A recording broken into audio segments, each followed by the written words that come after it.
Hello दोस्तों, मैं अविनाश राजपूत आपके लिए आज एक नई स्टोरी लेके आया हूँ। स्टोरी ये है कि एक लड़का अपने घर की जिम्मेदारी उठाने के चक्कर में अपनी सारी खुशियाँ, पढ़ाई लिखाई सब कुछ छोड़ के आगे निकलने के चक्कर में एक शहर में जाता है। लेकिन उसे ये पता नहीं होता कि आज वो अपने घर की जिम्मेदारी अपने कंधे पे उठाने के चक्कर में अपनी सारी खुशियाँ उस जिम्मेदारी के तले दब जाएंगी।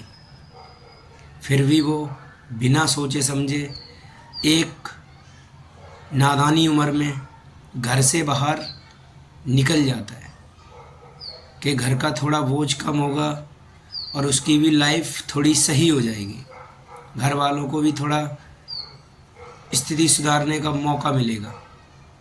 तो वो कमाने के चक्कर में शहर में आ जाता है। पहले तो उसे पता नहीं होता कि उसे लाइफ में करना क्या है। जो लोग उसे कहीं लगा देते हैं वो वहीं जॉब पे लग जाता है।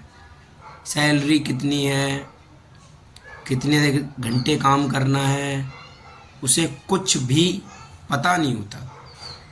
बस लगन लगा के काम करता रहता है कि कभी ना कभी तो कुछ ना कुछ तो बन ही जाऊंगा। लेकिन 1-2 साल बीतने के बाद उसे पता चलता है कि जहाँ जॉब कर रहे हैं वहाँ ज़्यादा तरक्की नहीं है, तो कहीं और चलते हैं। तो वहाँ से काम छोड़कर कहीं और काम करने जाता है, दूसरी जगह, दूसरी कंपनी में। वहाँ काम करता है, लोगों से मिलता जुलता है। उसके बाद में उसकी थोड़ी सी सैलरी बढ़ती है तो वो बहुत खुश होता है, बहुत ही ज़्यादा, कि चलो थोड़ी तो तरक्की हुई, मैं जो मेहनत कर रहा हूँ उसका मुझे फल मिल रहा है। तो वो आगे जॉब करता जाता है। कुछ दिन बाद वो वापस अपने घर को निकल जाता है, क्योंकि उसका मन नहीं लगता। वो सोचता है गांव में ही जाके कुछ करूँगा, या कुछ करियर नहीं है। 2-3 साल गुजर गई हैं, फिर भी हमने कुछ नहीं कर पाया। तो फिर गांव जाता है, 2-4 महीने गांव में रहता है। फिर उसे एहसास होता है कि यार गांव में कोई काम धंधा नहीं है, मैं शहर में ही ठीक था। तो वो वापस अपने गांव चला जाता है और फिर गांव से वापस कुछ दिन बाद फिर आ जाता है।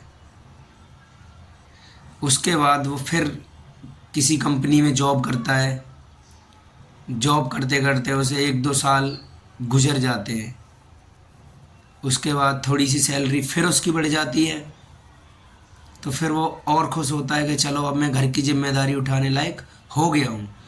पर वो ये भूल जाता है कि घर की जिम्मेदारी उठाते उठाते उसने अपने सर पे, अपने कंधों पर इतना बोझ रख लिया है कि वो उस बोझ के तले अपने आप को और अपनी खुशियों को दबा चुका है। फिर उसकी शादी होती है, 1-2 साल गुजरते हैं शादी को। फिर घर की स्थिति फिर बिगड़ती है, बूढ़े माँ बाप हो जाते हैं और घर में कोई काम करने वाला नहीं होता है। फिर वो अपने गांव वापस जाने का प्लान बना लेता है। फिर प्लान बनाता है तो प्लान बनाते बनाते 1-2 महीने गुजर जाते हैं कि घर जाऊं या नहीं जाऊं, जाना चाहिए नहीं जाना चाहिए। फिर उसे लगता है कि गांव जाना ही चाहिए।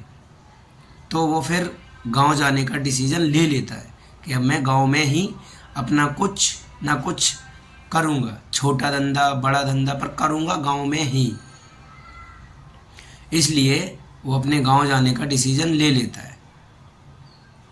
फिर अपने बॉस से, जहाँ जॉब करता है, उससे बोलता है, सर मैं अपने गांव वापस जा रहा हूँ।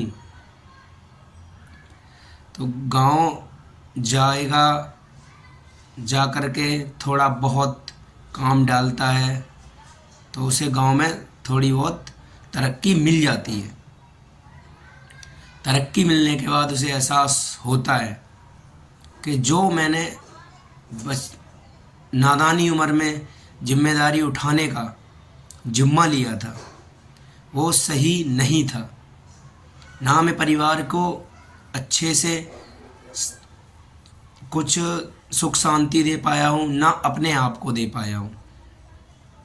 इसलिए अब वो गांव में ही अपना जीवन साधारण लोगों की तरीके से व्यतीत करता है और करता रहेगा।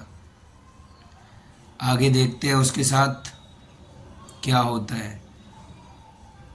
तो लोगों, मित्रों, आपको इस स्टोरी से क्या सीख मिलती है कि अपने बच्चों को नादानी उम्र में, छोटी उम्र में, पढ़ने लिखने की उम्र में जॉब करने के लिए फोर्स नहीं करना चाहिए। और वो अगर तुमसे फोर्स कर भी रहे हैं कि मुझे जॉब करनी है, बाहर जाके कमाऊंगा, तो उन्हें बाहर मत जाने दो। कृपया उन्हें उनकी कमाने की उम्र तक, जब तक वो सही उम्र ना हो जाए, जिम्मेदारी उठाने लायक समझ ना आ जाए, जब तक उन बच्चों को जिम्मेदारी के बोझ तले मत दबाओ। जय हिंद, जय भारत।